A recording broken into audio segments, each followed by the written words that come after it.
आमच्या चॅनलवरील पुढील सर्व नवनवीन व्हिडिओ पाहण्यासाठी सबस्क्राइब बटनवर क्लिक करा आणि घंटा वाजवायला विसरू नका।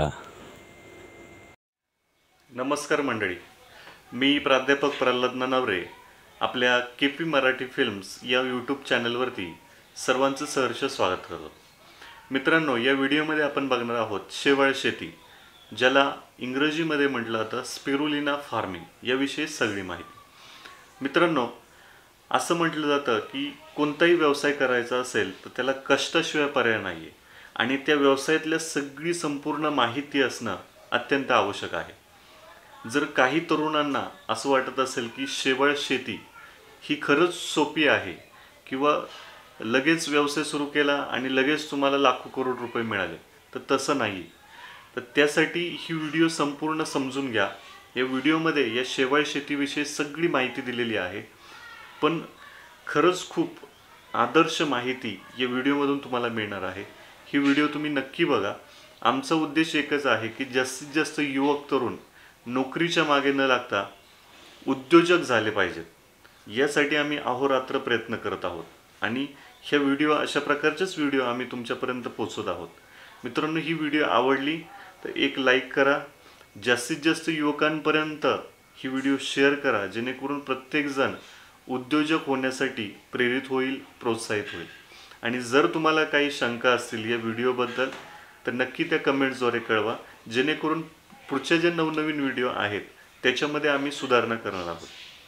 चला आपण बघूया स्पिरुलिना फार्मिंग या शेतीविषयी संपूर्ण माहिती। धन्यवाद। नमस्ते सर। नमस्कार सर, आपला परिचय द्या आम्हाला सर्वप्रथम। मी डॉक्टर विक्रांत कुलकर्णी। मी जवळपास गेल्या 3 वर्षापासून स्पिरुलिनाची शेती करतोय। स्पिरुलिना हे एक प्रकारचं शेवाळ आहे आणि ते खाडीच्या प्रदेशामध्ये नॅचरली उगवतं। म्हणजे नदी जिथे समुद्राला मिळते अशा प्रदेशामध्ये स्पिरुलिना नॅचरली उगवतं आणि त्याची शेती केली जाते। आता शेवाळ्याची शेती का करावी किंवा या शेवाळ्यात असं वैशिष्ट्यपूर्ण काय आहे की ज्याची शेती करावी लागते, तर आपल्याला एका वेळेच्या जेवणातून जेवढं पोषण मिळतं, जेवढे विटॅमिन्स, मिनरल्स, प्रोटीन्स, अँटीऑक्सिडंट्स हे एका वेळेच्या जेवणातून मिळतात, तेवढं पोषण, इक्विव्हॅलेंट पोषण आपल्याला फक्त 1 ग्रॅम स्पिरुलिनातून मिळतं। एवढं हे शेवाळं वैशिष्ट्यपूर्ण आहे आणि पोषक आहे, म्हणून त्याची शेती केली जाते। आणि जवळपास 2020 पासून म्हणजे लॉकडाऊनमध्ये आम्ही या प्लॅनची सुरुवात केली होती।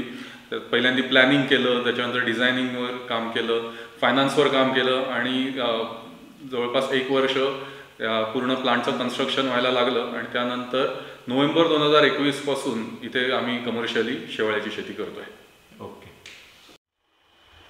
सर, आम्हाला तुमचा प्लांट संपूर्ण दाखवा आणि कशा पद्धतीने हे काम चालतं ते एकदा आम्हाला दाखवा। इथे आपण स्पिरुलिनाची शेती करतो आणि पूर्णपणे हा 1 एकरमध्ये आपला प्लांट आहे आणि साधारण 3.5 लाख लिटर एवढं कपॅसिटी आहे आपली इथे। 3.5 लाख लिटर पाणी याच्यामध्ये आहे। 3 टाक्या किंवा 4 टाक्या आहेत। 1 लाख लिटरच्या 3 टाक्या आहेत तिथे आणि 50,000 लिटरची 1 टाकी आहे। या टाक्या ज्या आहेत याला आपण रेसवे पॉन्ड असं म्हणतो। म्हणजे तुम्ही जर बघाल तर पाणी याच्यामध्ये सतत गोल गोल फिरत राहतं। या टाकीच्या मध्ये ही पार्टिशन असते आणि तिथून ते पाणी लाटा निर्माण करून सतत गोल गोल फिरवलं जातं। कारण समुद्री शेवाळ असल्यामुळे जेवढ्या जास्त लाटा येतील तेवढी त्याची वाढ चांगल्या प्रकारे होते। साधारण उंची बघाल तुम्ही याची तर 8 ते 10 इंच एवढी पाण्याची लेवल असते त्याच्यामध्ये। कारण जेव्हा स्पिरुलिना पूर्णपणे तयार होतं, पूर्ण तयार झालेल्या स्पिरुलिनामध्ये सूर्यप्रकाश हा 1 फुटापेक्षा जास्त खाली जाऊ शकत नाही। त्यामुळे जर तुम्ही पाण्याची उंची जास्त ठेवली तर त्याच्यामध्ये 1 फुटाखालचं जे स्पिरुलिना आहे त्याला सूर्यप्रकाश न मिळाल्याने ते बायोमास खराब होतं, ते कुजतं, त्याच्यातून मग अमोनिया, हायड्रोजन सल्फाईड असे वायू बाहेर येतात आणि ते वरचं चांगलंवालं स्पिरुलिना खराब करतात। त्याच्यामुळे पाण्याची उंची त्याची ही 8 ते 10 इंचच ठेवायला लागते आणि त्या कारणामुळे तुम्हाला जास्त मोठ्या प्रमाणावर स्पिरुलिना करायचं असेल तर ते जास्त मोठ्या एरियामध्ये करावं लागतं। इथे आपण 1 एकरमध्ये साधारण महिन्याला 650 ते 700 किलो एवढी पावडर महिन्याची तयार होऊ शकते। तर हा प्लांट आहे आपल्या, हा टाकी आहे. बाकी मग त्याचं जे हार्वेस्टिंग आणि पुढची प्रोसेस आहे ती आपण तिथे जवळ जाऊन बघूया. ओके. याला सर पाणी कसलं वापरलेलं आहे तुम्ही, म्हणजे याला? आता जसं म्हटलं की ही समुद्री शेवाळ आहे, तर मग बऱ्याच जणांचा पहिला प्रश्न येतो की मग ते समुद्रकिनारी का नाही केलं जात. तर जर डायरेक्ट समुद्राचं पाणी घेऊन त्याच्यामध्ये स्पिरुलिना आपण म्हणजे त्याची शेती जर करायला गेलो तर त्या समुद्राच्या पाण्यामध्ये स्पिरुलिना सारख्या बाकीचे पण शेवाळ्याच्या जाती वाढतात आणि मग तिथे तुमचं स्पिरुलिना हे कंटॅमिनेट होऊ शकतं. त्यामुळे फक्त स्पिरुलिनाच वाढेल त्या पाण्यामध्ये, हा कंट्रोल तुम्हाला समुद्राच्या पाण्यात ठेवता येत नाही. त्यामुळे आपण इथे काय करतो की नदीचं पाणी घेतलं जातं किंवा विहिरीचं पाणी घेतलं जातं आणि ते गोडं पाणी जे आहे त्याला आपण कृत्रिमरित्या मीठ, खायचा सोडा आणि बाकीचे मिनरल्स घालून त्याला कृत्रिमरित्या समुद्राचं पाणी बनवलं जातं आणि त्या समुद्राच्या पाण्यामध्ये त्या जे कृत्रिम समुद्राचं पाणी आहे त्याच्यामध्ये नदीतली शेवाळी जगू शकत नाही. मग त्याच्यामध्ये जेव्हा आपण स्पिरुलिना वाढवतो तेव्हा आम्ही शुअर असतो की याच्यात फक्त आणि फक्त स्पिरुलिनाच वाढते.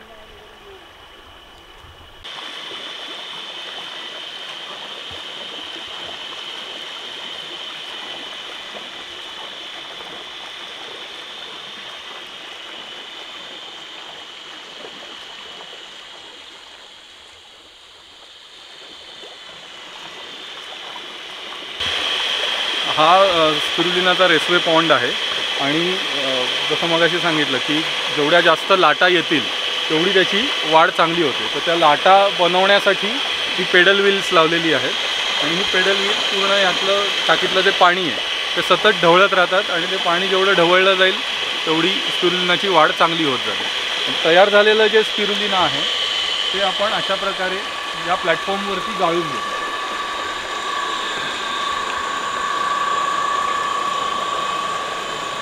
अतिशय फाईन अशा या कापडामधून ते तयार झालेलं स्पिरुलिना गाळून घेतलं जातं. टाकीतलं पाणी हे फिल्टर करून ह्याच्यावर या प्लॅटफॉर्मवर जमा होतं आणि याच्यात जे पूर्ण तयार झालेलं स्पिरुलिना आहे ते या कापडावरती अडकतं आणि बाकीचं जे न्यूट्रिएंट मिश्रित पाणी आहे ते परत या प्लॅटफॉर्मवरून खाली टाकीमध्ये जातं. आणि जे छोटं स्पिरुलिना आहे जे पूर्ण तयार झालं नाही ते सुद्धा या कापडामधनं गाळून खाली टाकीमध्ये परत जातं. हे कापड आहे का?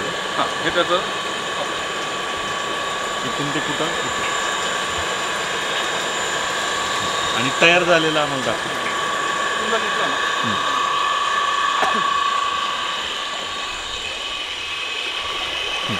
तुमच्या लक्षात येईल की टाकीमधल्या पाण्याचा रंग बघा किंवा वरती आपण जे गाळून घेतोय त्या पाण्याचा रंग बघा, त्याचा रंग बघा आणि जे पाणी परत गाळून टाकीमध्ये पडतं आहे त्याचा रंग. तर तयार झालेलं जे स्पिरुलिना ते वर अडकतं आणि फक्त त्याच्या न्यूट्रिएंटमध्ये मिश्रित पाणी जे आहे ते टाकीमध्ये परत जातं आणि ह्याच्यामध्ये थोडंसं जे उरलेलं स्पिरुलिना आहे ते परत त्या पाण्यामध्ये वाढत राहतं. अशी अतिशय सस्टेनेबल अशा प्रकारची ही शेती आहे. कमीत कमी पाण्यामध्ये आपण जास्तीत जास्त पोषण या स्पिरुलिनामार्फत तयार करू शकतो. पूर्ण तयार झालेलं जे स्पिरुलिना गाळून घेतलं जातं त्याची ही अशी पेस्ट आपल्याला मिळते. सगळ्यात जास्त न्यूट्रिशन, सगळ्यात जास्त विटॅमिन्स, मिनरल्स, प्रोटीन, अँटीऑक्सिडंट्स हे या ताज्या पेस्टमध्ये असतात. पण दुर्दैवाने याचं जे शेल्फ लाईफ आहे ते 3 ते 4 दिवसाचं आहे. त्यानंतर मग त्याला कुजल्याचा वास यायला लागतो. त्यामुळे ही पेस्ट ही आपल्याला कम्प्लिटली डिहायड्रेट करायला लागते. वाळवून घेतल्यानंतर मग त्याची पावडर बनवायला लागते. ओके. ही असं ठेवलं.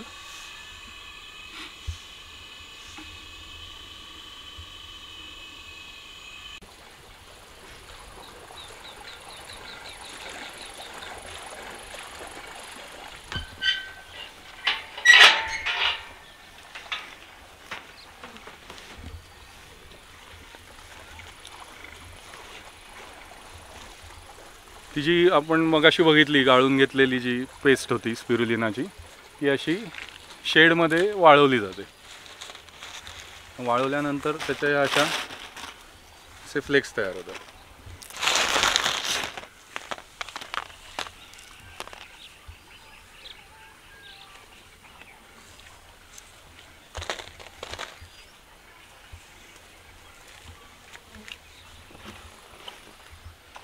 असं हाताने तयार झाल्यावर त्याचे हे असे फ्लेक्स तयार होते.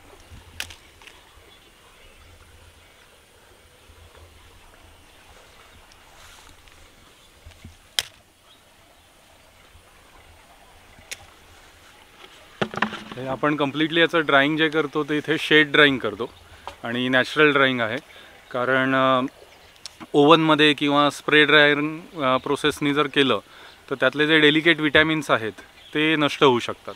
म्हणजे 50 डिग्रीच्या वर टेम्परेचर गेल्यानंतर स्पिरुलिनामधले विटॅमिन बीचं कॉम्प्लेक्स जे आहे ते डिस्ट्रॉय होतं. त्यामुळे आम्ही इथे कम्प्लिटली नॅचरली शेडमध्ये ते ड्राय करतो, म्हणजे जेणेकरून त्याच्यावर धूळ बसणार नाही, बाकी किडे वगैरे बसणार नाहीत, पण सूर्यप्रकाशाचा आणि डायरेक्ट सनलाईट पण याच्यावर पडत नाही, पण हीट ट्रॅप असते. म्हणजे तुम्हाला जाणवत असेल इथे आत आल्यानंतर आतलं टेम्परेचर जास्त आहे, तर ते हीट ट्रॅप झाल्यामुळे ते आपोआप एक 3-4 दिवसात नॅचरली वाढतं. सर मला सांगा, आपल्या व्यवसायाचं वेगळेपण काय ते आमच्या प्रेक्षकांना सांगा. तुम्ही यूट्यूबवर बघाल तर स्पिरुलिनाच्या शेतीबद्दल तुम्हाला अनेक व्हिडिओ दिसतील केलेले. अनेक जण करतातही आहेत, म्हणजे स्पिरुलिनाची शेती करणारे अनेक जण आहेत. पण आमच्या शेतीचं किंवा आमच्या प्रोडक्ट्सचं वैशिष्ट्य असं की आम्ही स्पिरुलिनाचे लाडू बनवलेले आहेत आणि हे एक वैशिष्ट्यपूर्ण प्रोडक्ट आहे आमच्याकडे. मुळात स्पिरुलिनाची शेती करण्यामागचा माझा जो उद्देश होता तो हा होता की आपल्या भारतीय लोकसंख्येला मुळात आपण जे काही अन्न खातो त्याच्यामधून पुरेसं पोषण मिळत नाही. आपण कितीही म्हणालो की आम्ही बाहेरचं खात नाही, फक्त घरीच जेवण करतो, तरी मुळात मार्केटमध्ये ज्या काही फळं आणि भाज्या येतात त्याच्यातच सध्या पोषण राहिलेलं नाही. आपण जे काही अन्न खातो आहे त्याच्यामध्ये भरमसाठ प्रमाणात रासायनिक खतं, कीटकनाशकं आणि आता हवामान बदल या सगळ्या कारणांमुळे अन्नातलं पोषण कमी होत चाललंय. आणि ही पोषणाची गरज भरून काढण्यासाठी आपल्याला एक अत्यंत नैसर्गिक आणि शाकाहारी असं सप्लिमेंट घेणं आवश्यक आहे, आणि ते सप्लिमेंट म्हणजे स्पिरुलिना. तर हे स्पिरुलिना जास्तीत जास्त लोकांपर्यंत पोचावं या उद्देशाने मुळात आम्ही स्पिरुलिनाची शेती सुरू केली होती. पण स्पिरुलिना एक समुद्री वनस्पती आहे आणि ती खाऱ्या पाण्यात उगवली जाते, त्यामुळे त्याला एक टिपिकल समुद्री वास येतो, ज्यामुळे स्पिरुलिना पावडर फॉर्ममध्ये किंवा टॅबलेट आणि कॅप्सूल या फॉर्ममध्ये घ्यायला लोकांना शक्यतो आवडत नाही. आणि आपल्याकडे एक ट्रेंड असाही आहे की हेल्दी राहण्यासाठी गोळ्या घ्याव्या लागतात, हे अजून आपल्या भारतीय मानसिकतेमध्ये रुजलेलं नाही आहे. तर जेव्हा आम्ही लोकांना कन्व्हिन्स करतो की तुम्ही स्पिरुलिनाच्या कॅप्सूल घ्या, आरोग्यासाठी त्याचे अनेक फायदे आहेत, तेव्हा लोकांकडनं असं सांगण्यात येतं की आम्ही काही आजारी आहोत का कॅप्सूल घेण्यासाठी. त्यामुळे पण पौष्टिक लाडू हा आपल्या भारतीय अन्नामध्ये एक एस्टॅब्लिश्ड प्रोडक्ट आहे, म्हणून आम्ही स्पिरुलिना हे लाडू फॉर्ममध्ये घेऊन आलो. तर तो युनिकनेस आमचा हा आहे की आमच्याकडे स्पिरुलिनाचे लाडू आहेत. आणि जसं आधी मी म्हणालो की पोषणाची गरज पूर्ण करण्यासाठी स्पिरुलिनाची शेती मुळात मी चालू केली होती. तर अनेक NGO मार्फत आम्ही हे स्पिरुलिनाचे लाडू हे कुपोषित मुलांना देतोय आणि त्याचे खूप चांगले फायदे सुद्धा आम्हाला गेल्या वर्षभरात आम्ही बघतोय. सगळ्यात मोठं आमचं जे असोसिएशन आहे ते आहे रिलायन्स फाउंडेशन सोबत. रायगड जिल्ह्यामध्ये रिलायन्सची CSR ॲक्टिव्हिटी म्हणून ते कुपोषित मुलांना स्पिरुलिनाचे आमचे हे लाडू देतात आणि गेल्या वर्षभरात जवळपास 135 कुपोषित मुलांना त्याचा फायदा झाला आहे. आणि रिलायन्सच्या ॲन्युअल रिपोर्टमध्ये सुद्धा त्यांनी आमच्या स्पिरुलिना लाडूची दखल घेतलेली आहे. तर हा एक युनिकनेस म्हणता येईल. त्याचबरोबर हे स्पिरुलिनाचे लाडू आर्मीला देण्याचा आमचा प्रयत्न आहे. गेल्या महिन्यात पुण्यामध्ये आर्मीच्या 2 मोठ्या मॅरेथॉन झाल्या होत्या. त्या मॅरेथॉनमध्ये सगळ्या सोल्जर्सना आम्ही हे लाडू दिले होते.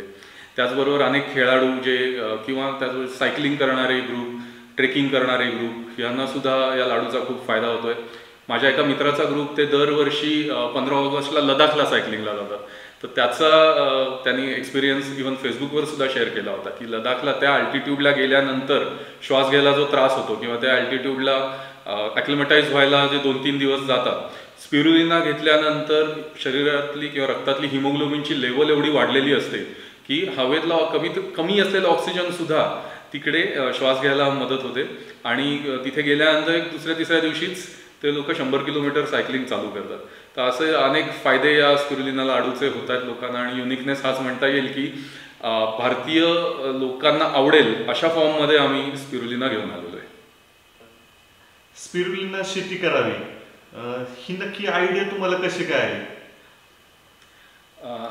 म्हणजे शिक्षणाने म्हणावं तर माझं शिक्षण MSc बायोटेक्नॉलॉजी झालेलं होतं जवळपास 15 वर्षापूर्वी.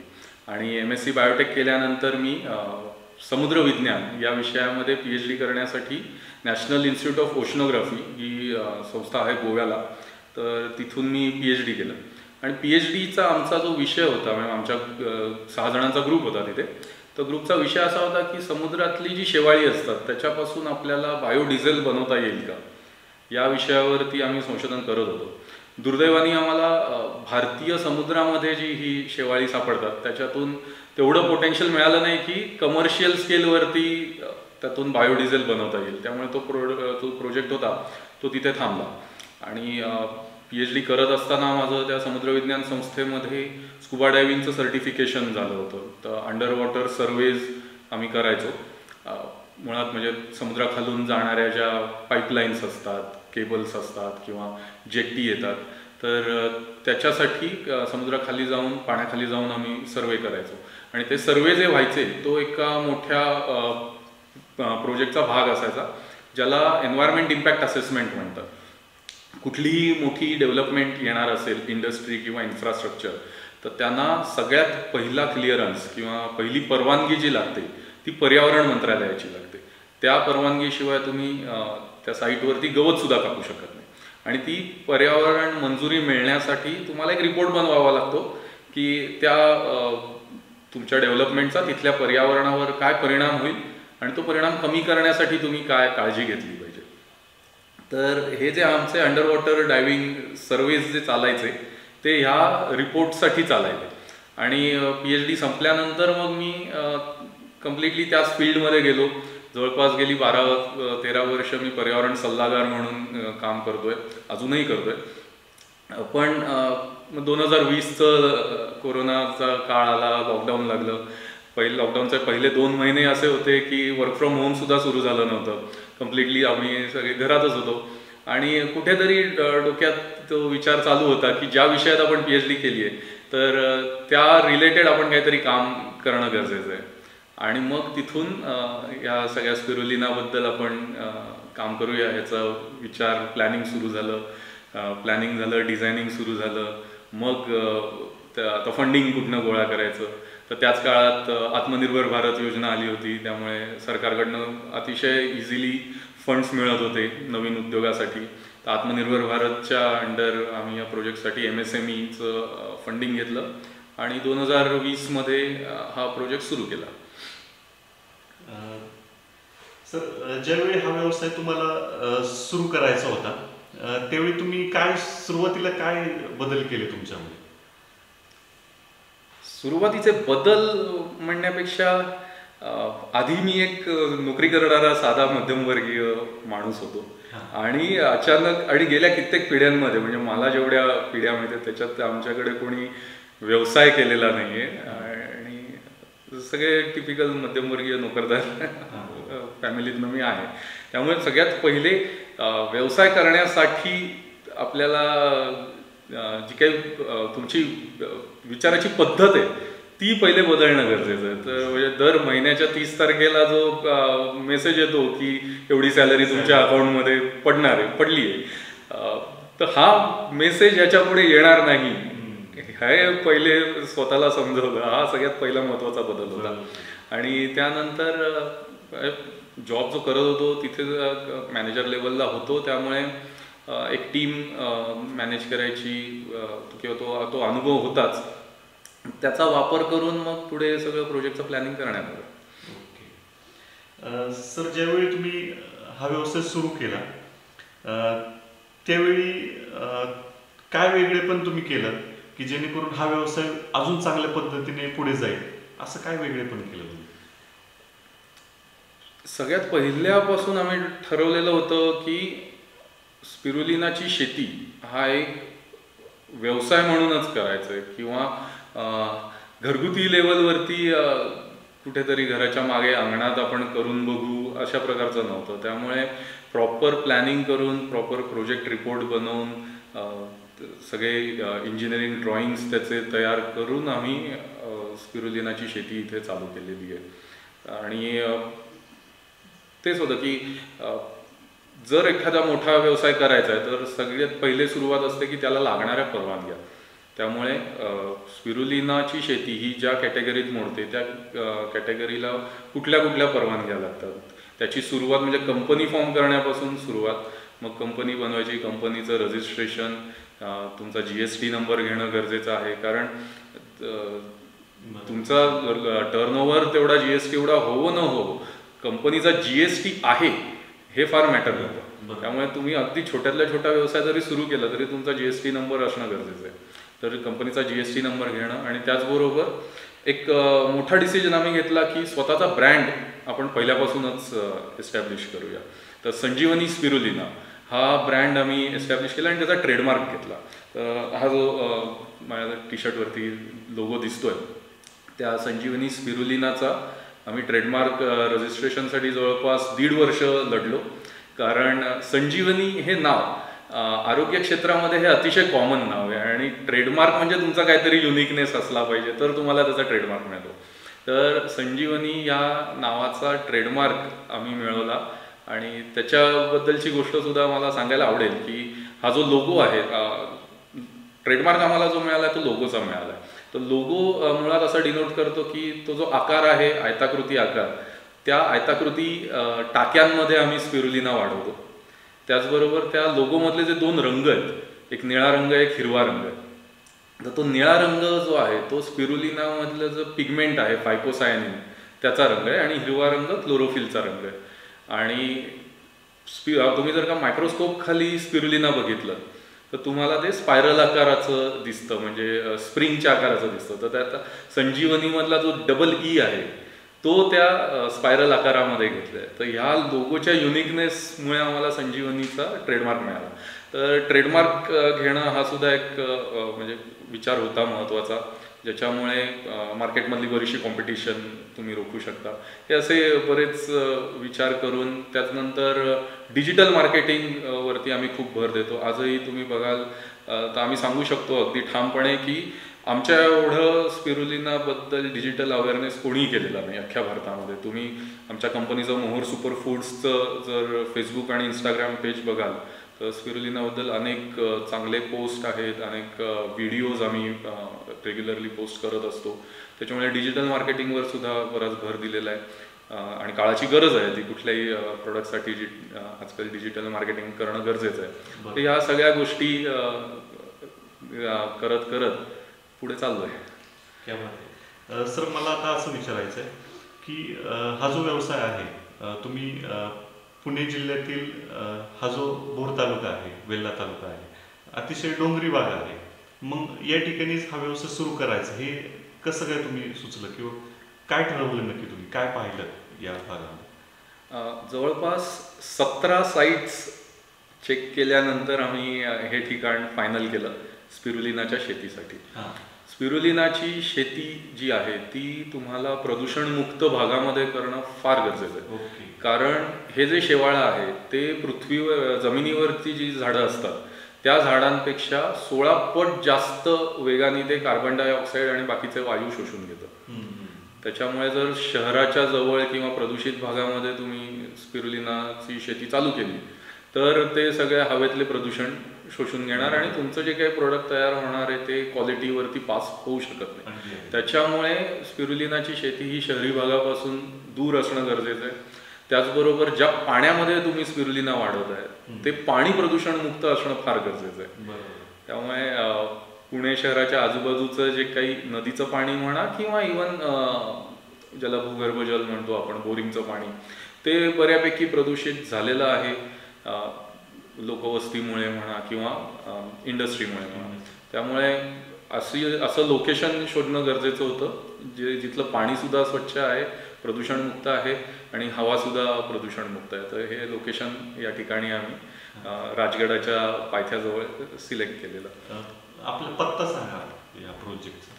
हा जो प्रोजेक्ट आहे आपला तो नसरापूरपासून साधारण 8 किलोमीटर विल्ह्याच्या दिशेला सांगवी बुद्रुक म्हणून गाव आहे, त्या गावामध्ये हा आपला प्रोजेक्ट आहे. सुरुवातीला ज्यावेळी तुम्ही ह्या व्यवसायाला सुरुवात केली तुमच्यासमोर काय चॅलेंज होते आणि त्याच्यावर तुम्ही कशी मात केली?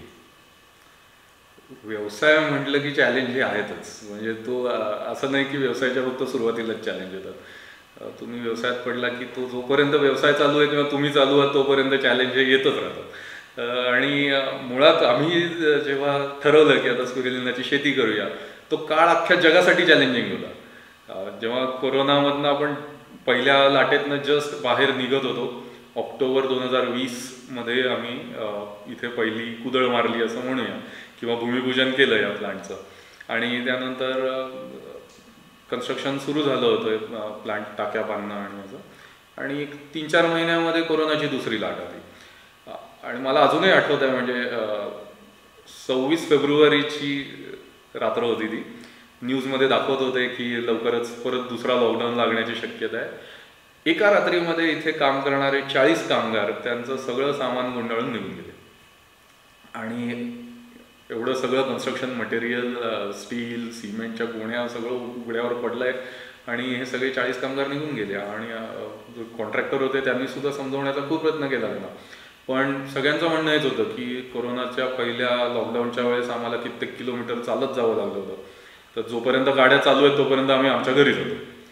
आणि सगळेजण गेले. आणि दुसऱ्या दिवशी सकाळी मला फोन आला की सगळे कामगार निघून गेले काल रात्री. म्हटलं आता कॉन्ट्रॅक्टर रोडाला माहीत नाही, आता काय करावं. त्या क्षणी मी स्वतः एक तंबू उचलून इथे आलो.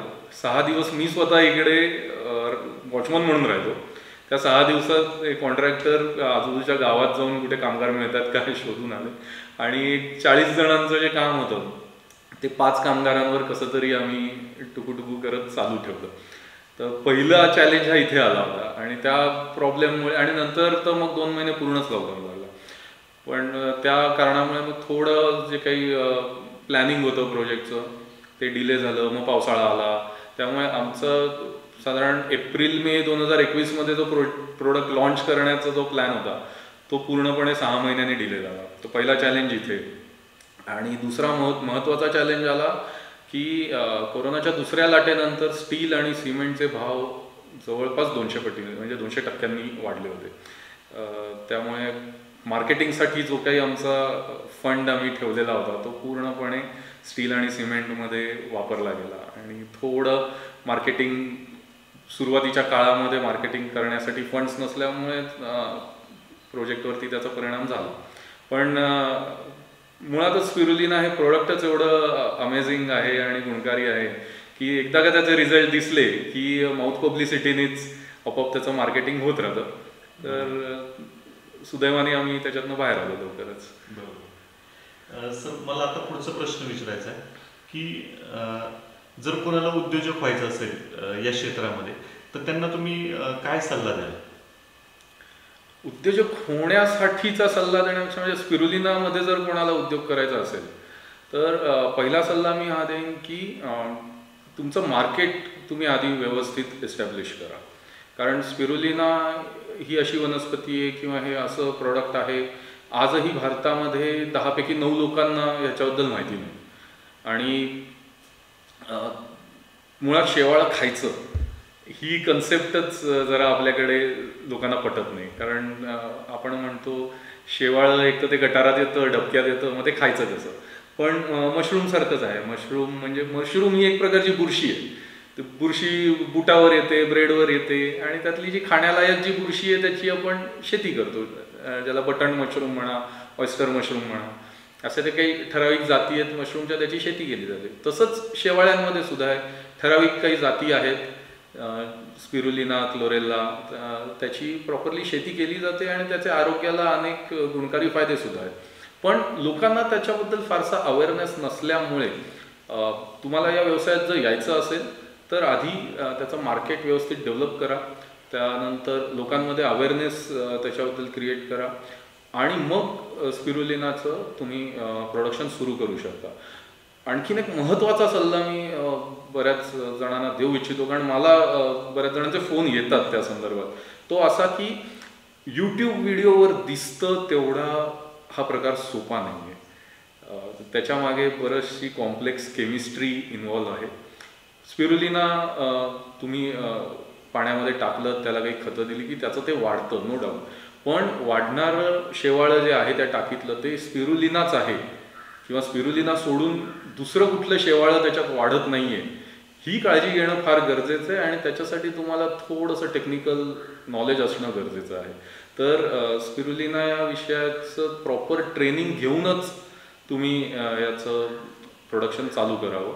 आणि मग त्याच्यात आहे की म्हणजे एक कमर्शियल यील्ड ज्याला म्हणतो आपण, की ज्यातनं फायदा कमवता येईल एवढ्या प्रमाणात स्पिरुलिना पिकवण्यासाठी तुम्हाला त्या पाण्याची व्यवस्थित केमिस्ट्री लक्षात येणं गरजेचं आहे. तर नुसतंच आपल्या व्हिडिओमध्ये यूट्यूबवर दिसतंय कोणीतरी टाकी बांधली, मग त्याच्यामध्ये फॉर्म्युलासुद्धा यूट्यूबवरती अवेलेबल आहे. पण तुमच्या इथलं पाणी, तुमचं हवामान, तुमच्या इथली आर्द्रता, टेम्परेचर, सनलाईट, अशा अनेक गोष्टी त्याच्यावर परिणाम करत असतात. त्यानुसार तुम्हाला थोडंसं त्याचा अभ्यास करून तुमचा स्वतःचा फॉर्म्युला, तुमच्या जागेचा, तुमच्या पाण्यासाठीचा फॉर्म्युला थोडासा चेंज करावं लागतं त्याच्यामध्ये, आणि मग तुम्हाला अपेक्षित रिझल्ट्स त्यातून मिळतात. तर ही जी काही त्याच्यामागची केमिस्ट्री आहे ती पहिले समजून घ्या आणि मग तुमचा व्यवसाय सुरू करा. सर, मला आता असं विचारायचं आहे, ही जी स्पिरुलिना शेती आहे ही करण्यासाठी जे कर्मचारी वगैरे लागतात, तर यांना कोणतं शिक्षण घ्यावं लागतं किंवा काय त्याच्यासाठी काही क्रायटेरिया आहेत का? मुळात ना आपल्याकडे कर्मचारी मिळणं हा सगळ्यात मोठा चॅलेंज आहे.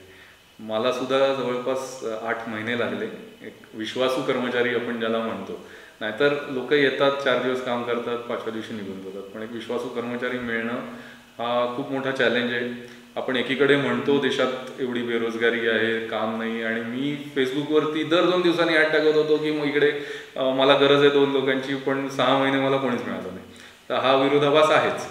आणि त्यामुळे मिळालेले जे काही कर्मचारी आहेत त्यांना आधी मुळात शेवाळ्याची शेती आहे. माझ्याकडे जे कर्मचारी यायचे ते आधी मलाच वेड्यात काढायचे की हे एवढं सगळं टाक्या बांधून करायची काय गरज आहे, हे शेवाळं तर खाली तिकडे नदीत सुद्धा येतं. तर त्यांना ते समजावून सांगावं लागलं की नाही, ते नदीतलं शेवाळं वेगळं आहे, इकडचं शेवाळं हे आपण बनवतोय ते वेगळं आहे. आणि मग जवळपास 3-4 महिने स्वतः त्यांच्याबरोबर राहून त्यांना व्यवस्थित ट्रेनिंग देऊनच हे करावं लागलं. अदरवाईज जर क्वालिफाईड मॅनपॉवर ज्याला आपण म्हणतो, म्हणजे MSc बायोटेक्नॉलॉजी केलेली किंवा MSc मायक्रोबायोलॉजी, MSc बॉटनी, अशी जी मॅनपॉवर आहे त्यांना आपण बेसिक्स समजावून सांगितल्यानंतर ते लगेच ट्रेन होतात. पण आता अर्थात या प्लांटचं लोकेशन एवढं रिमोट आहे की पुणे शहरामध्ये किंवा कुठल्याही शहरामधल्या कॉलेजमधून MSc BSc झालेले लोक इथे येऊन काम करायला तयार होत नाहीत. बरोबर. सर, ही जी शेवाळ शेती आहे हे करण्यासाठी काही शासनाचं वगैरे अनुदान वगैरे मिळतं का? त्यासाठी काही तशी योजना आहेत का शासनाने? हो, शासनाच्या अनेक योजना आहेत. फंडिंगसाठी आहेत, कन्स्ट्रक्शनसाठी आहेत, त्याचबरोबर पोस्ट हार्वेस्ट ज्याला आपण म्हणतो त्याच्यासाठी आहेत. मग त्याच्यामध्ये ते प्रधानमंत्री रोजगार योजनेमध्ये आता तर त्याची मर्यादा साधारण 5 कोटीपर्यंत वाढवण्यात आलेली. तर तुमचं प्रोजेक्टला 5 कोटीपर्यंत कोलॅटरल फ्री जे तुम्हाला लोन मिळू शकतं. शासनाच्या अनेक योजना आहेत. आणि नुकतंच महाराष्ट्र शासनातर्फे शेवाळ शेतीसाठी एक अभ्यासगट तयार करण्यात आला आहे. मग त्याच्यामध्ये स्पिरुलिना ही एक प्रकारचं शेवाळ, तर त्याचबरोबर अनेक शेवाळी आहेत ज्याचे अनेक कमर्शियल उपयोग आहेत, जे आपल्याला कदाचित माहीतही नसेल की हे पर्टिक्युलर प्रोडक्ट शेवाळ्यातनं येतं. उदाहरणार्थ आपण जी जेली खातो, घरी तुम्ही बनवली असेल, तर ती पावडर असते, ती गरम पाण्यात टाकून उकळल्यानंतर थोड्या वेळ ठेवली की ती जेली तयार होते. तर ती जेली घट्ट करणारा जो सबस्टन्स आहे तो शेवाळ्यापासून, समुद्री शेवाळ्यापासून काढला जातो. बरेचसे बायोफर्टिलायझर्स आहेत ते शेवाळ्यांपासून बनतात.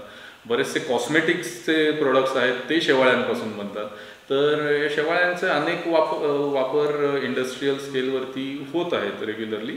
आणि ही सगळी शेवाळी जी आहेत ती आपण निसर्गातनं घेतोय.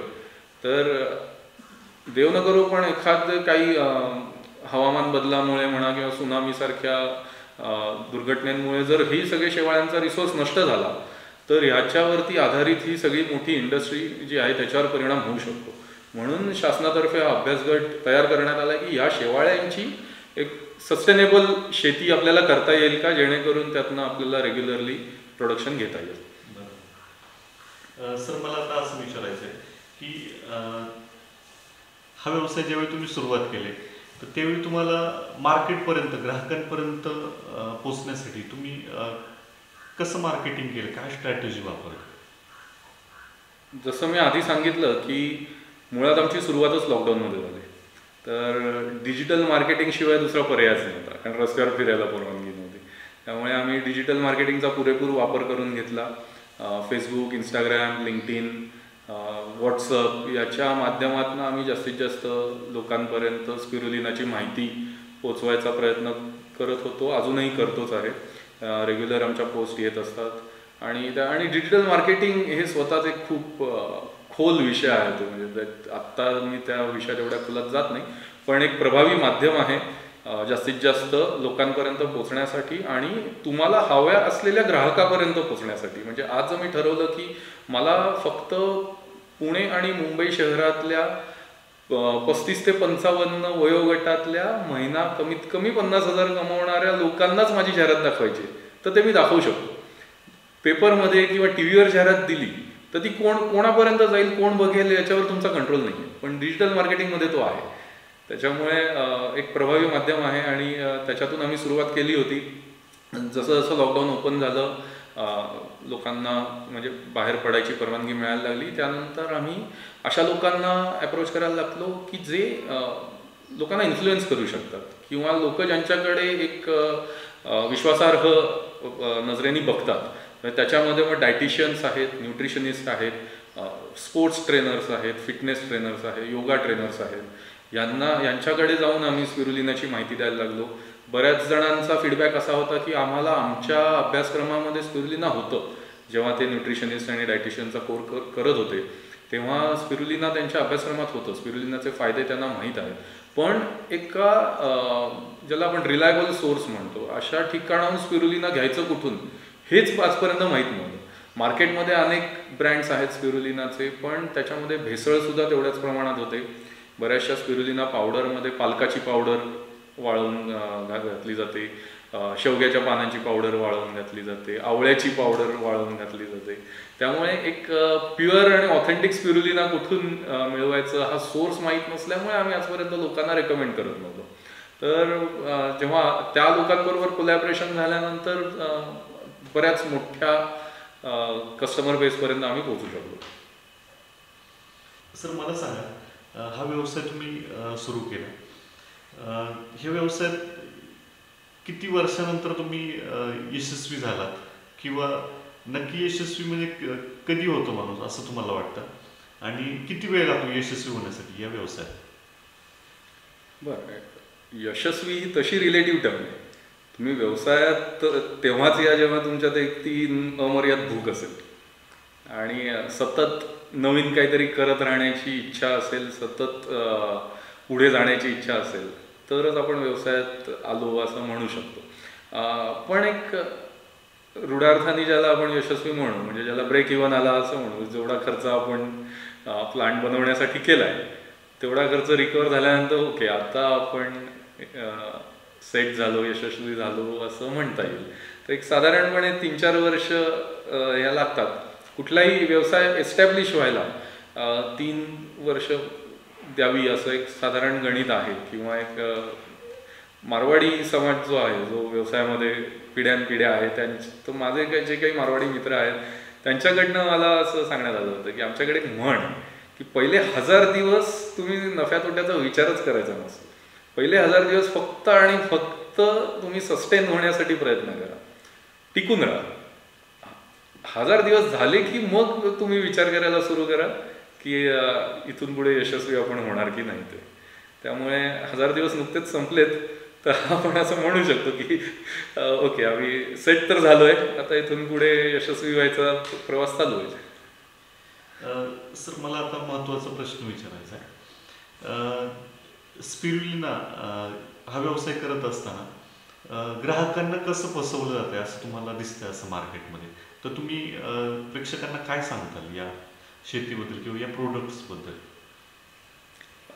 स्पिरुलिना एकतर सगळ्यात आधी आहे की लोकांमध्ये फारसा अवेअरनेस नाही, त्यामुळे तुमच्याकडे येणारं स्पिरुलिना प्युअर आहे की नाही हे कळणं फार महत्त्वाचं आहे.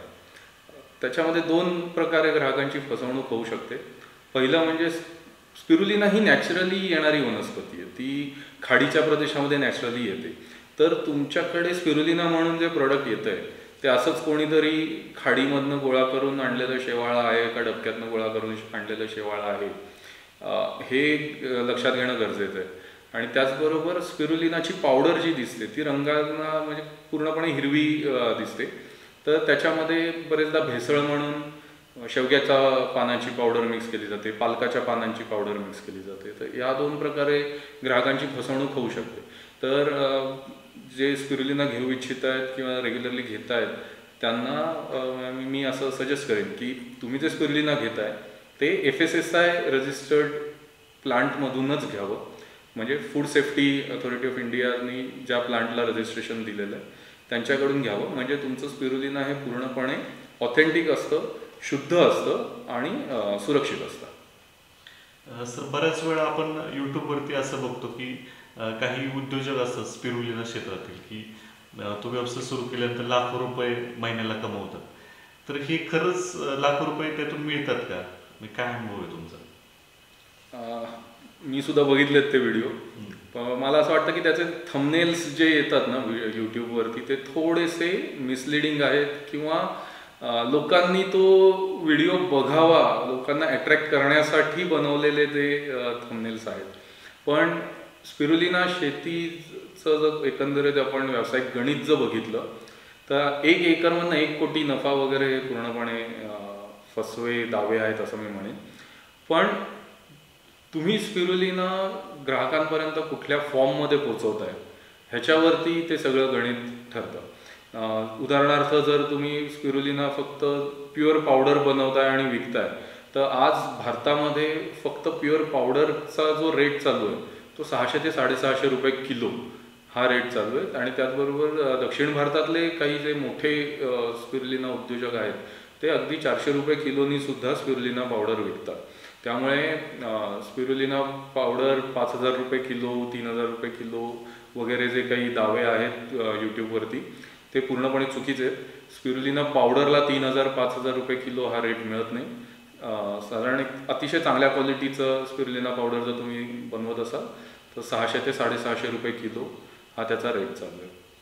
पण स्पिरुलिनाचा जर तुम्ही एंड प्रोडक्ट म्हणजे फायनली कस्टमर तुमचा ज्या फॉर्ममध्ये स्पिरुलिना घेणार आहे म्हणजे स्पिरुलिनाच्या गोळ्या असतील, कॅप्सूल असतील किंवा आम्ही बनवलेत ते स्पिरुलिनाचे लाडू आहेत त्या फॉर्ममध्ये जर आपण विकायला गेलो आणि ते गणित जर तुम्ही किलोवरती केलं तर तिथे एका स्पिरुलिना म्हणजे स्पिरुलिना पावडरची किंमत तिथे साधारण 3,500 ते 4,000 रुपये किलोपर्यंत जाऊ शकते. पण अर्थातच त्याच्या मागे लागणारे कष्ट, त्याच्या मागचं व्यावसायिक गणित, त्याच्यावर होणारा मार्केटिंगचा खर्च, त्याच्या लायसन्सेसचा खर्च हे सगळं गणित जर लक्षात घेतलं तर त्यासाठी लागणारी तुम्हाला मार्केटिंगसाठी लागणारी मॅनपॉवर 3-4 लोक तुम्हाला मार्केटिंगसाठी हायर करावे लागतात. त्याचं मार्जिन वगैरे अशा अनेक गोष्टी त्याच्यामध्ये येतात. ज्या रेटला MRP वरती प्रोडक्ट विकलं जातं ती MRP फायनल शेतकऱ्याला कधीच मिळत नाही. कुठलंही प्रोडक्ट असू दे म्हणजे शेतीचं असू दे किंवा कुठलंही इंडस्ट्रियल प्रोडक्ट असू दे. त्यामुळे मार्जिनचं गणित वगैरे हे सगळं जर लक्षात घेतलं तर तो सुद्धा म्हणजे एका एकरमधून 1 कोटी नफा वगैरे हे गणित ते नाही आहे. अर्थातच पावडर फॉर्ममधलं स्पिरुलिना आणि फायनल प्रोडक्ट फॉर्ममधलं स्पिरुलिना याच्या नफ्यामध्ये बराच फरक आहे. साधारण एक रफली मी सांगेन 8 ते 10 पटीनी तुमचा नफा वाढू शकतो जर तुम्ही फायनल फॉर्ममध्ये प्रोडक्ट आणलं तर. सर मला आता असा प्रश्न विचारायचा आहे की बऱ्याच वेळा आपण असं बघतो की आता मार्केटमध्ये बरेच मुलं आहेत, शिकलेली वगैरे आहेत, परंतु त्यांना पाहिजे तशा जॉब वगैरे मिळत नाही. मग अशा युवकांना तुम्ही काय संदेश द्याल या व्हिडिओच्या माध्यमातून?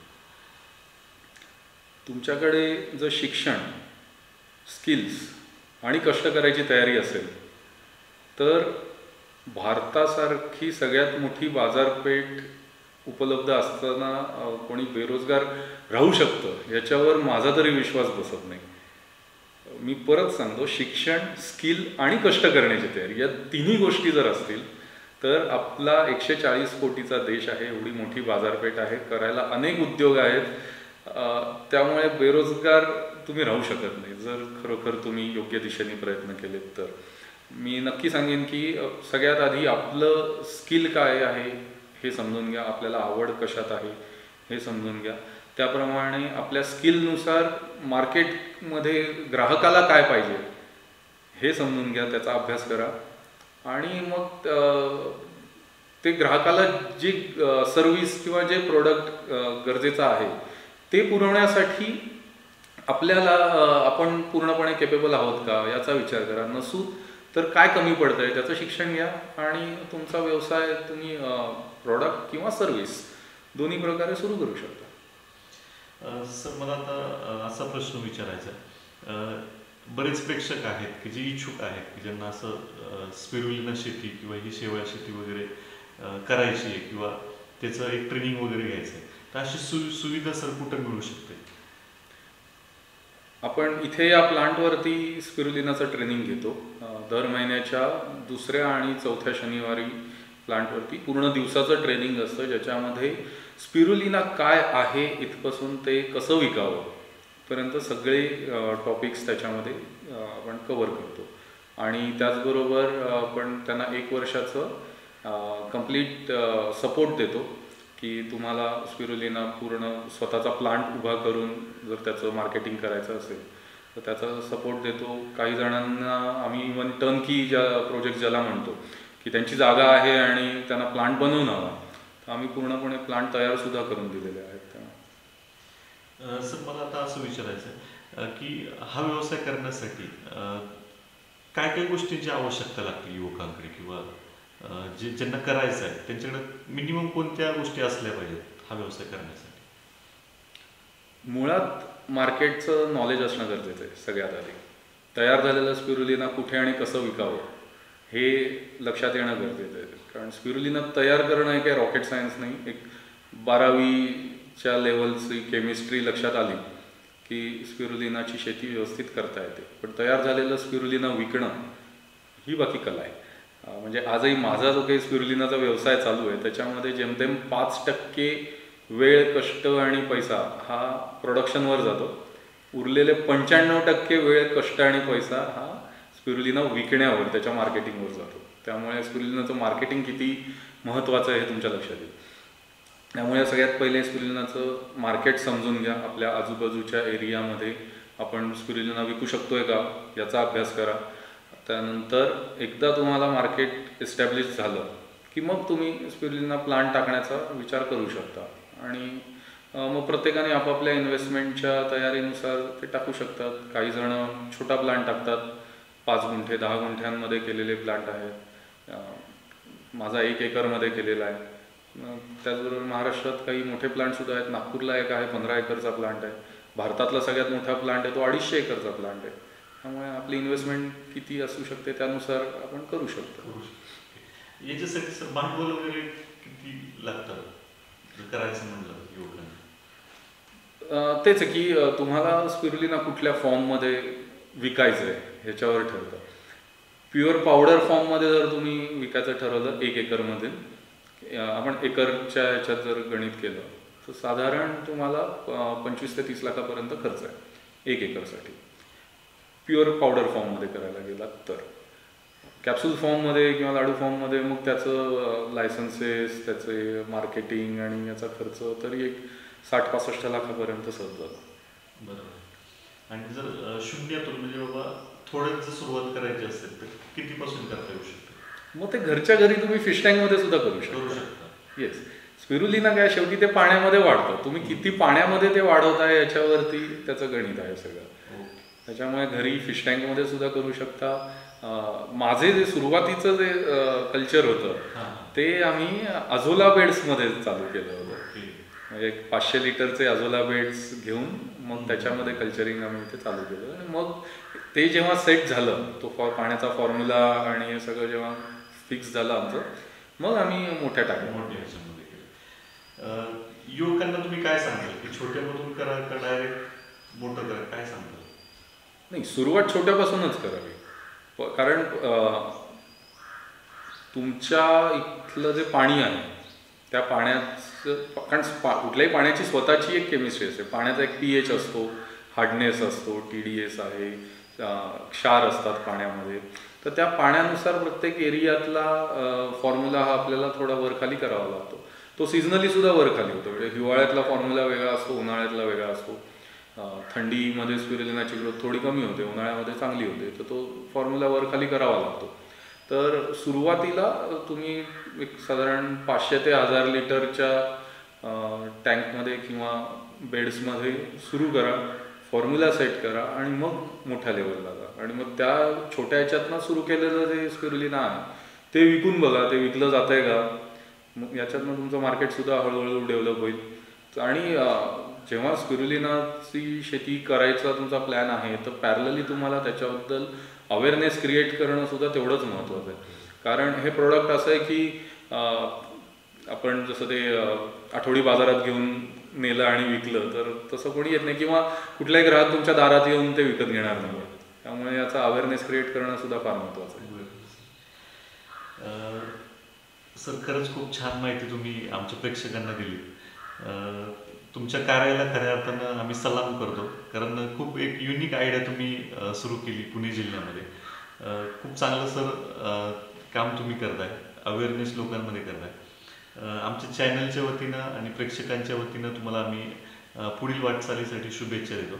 आणि असंच तुमचं मार्गदर्शन आम्हाला मिळत राहो हीच आशा व्यक्त करतो. आणि धन्यवाद सर. धन्यवाद. आपल्या चॅनलच्या माध्यमातून स्पिरुलिना या बहुगुणी वनस्पतीबद्दल अवेअरनेस क्रिएट करण्याची संधी आपण मला दिलीत, याबद्दल आपले खूप खूप धन्यवाद. धन्यवाद.